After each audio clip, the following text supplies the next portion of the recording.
Hey everyone, I'm back, and today we're going to be talking about Sorcerer, and this movie is directed by William Friedkin, if I pronounced that correctly, the same director as The Exorcist, and he also directed Exorcist 3, and those are the only two movies I've seen from him, and I thought this movie was pretty great, and I felt as though I got a lot out of it, and it had everything that I remember liking about the Exorcist movies that he directed. I do feel as though that added a lot to this movie. Like, it's very well shot. It has plenty of parts that look beautiful.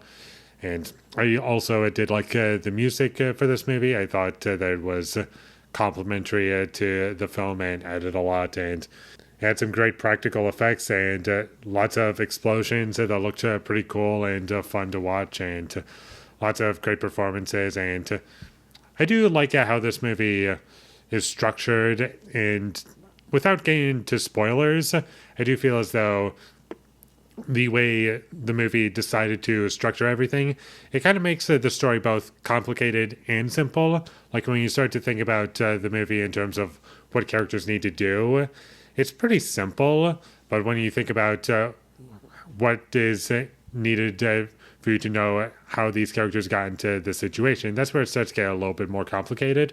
But it never gets to the point where it's just confusing as to who's what and what are they doing, because everything is very simple. There's like four main characters basically, but the movie it never once gets dragged down because there's too many characters. It makes it just simple enough so you can follow along with everything that's going on.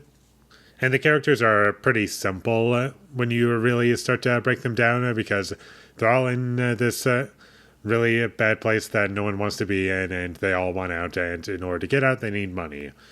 And so they just take on a really dangerous job. And it's just truck driving, but what they have to do to accomplish that, these dangerous roads that they're driving on, they could die at any point. And honestly, all the truck driving scenes, and they're all in the second half of the movie, they were all fantastic and like kind of white knuckle, like, oh god, is something bad going to happen?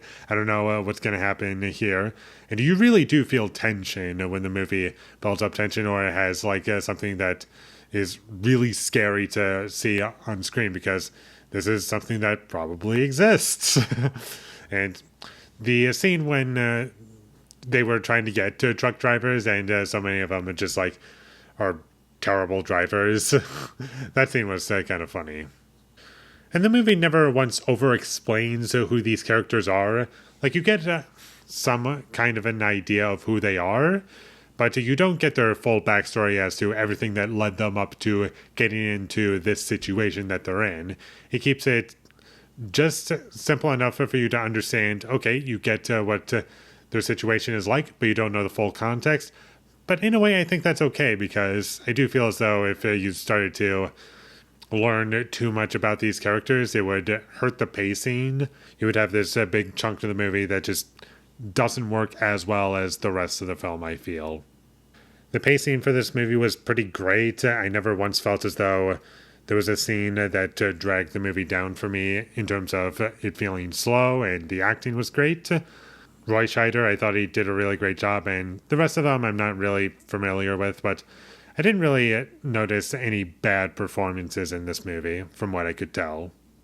And I did have a couple of issues with this movie. There was some obvious dubbing towards the beginning, and there was one little plot hole in the movie that didn't really have much to do with anything at all, and honestly could have just been cut entirely because it just didn't matter, and I was just a little confused. It was a character that was at a wedding, and I was like, okay, this is kind of odd. But that was just like a tiny thing, and my only other issue with this movie were the flashbacks. I just felt as though they were unnecessary and just feeding you information that we already knew, and it wasn't giving us any new information, I feel. And that's about all I have to say about Sorcerer. I thought it was pretty fantastic, and it's definitely a movie I would love to revisit, and I just feel as though it's a movie that I got a lot out of, and there's not one particular scene in this movie that stood out to me as bad, and it was just a really engaging movie for me, and the second half is pretty fantastic, and I have like almost no issues with the movie in the second half. Not to say that I have a bunch of issues in the first half, but I feel as though the second half of the movie is really what I'm going to remember this movie for. So definitely check this movie out whenever you get the chance. And with all that being said, I'm going to give Sorcerer a 9 out of 10. Thank you for watching my videos. As always, if you enjoyed this review, be sure to leave a like and comment down below your thought of Sorcerer, and my social media links, they will all be in the description, so follow me there. And last but not least, subscribe to be a part of Foley Nation, and I'll see you when I get my next review up, and that is going to be for Network from 1976. So look forward to that, but until I get that up, thank you for watching and have a great day.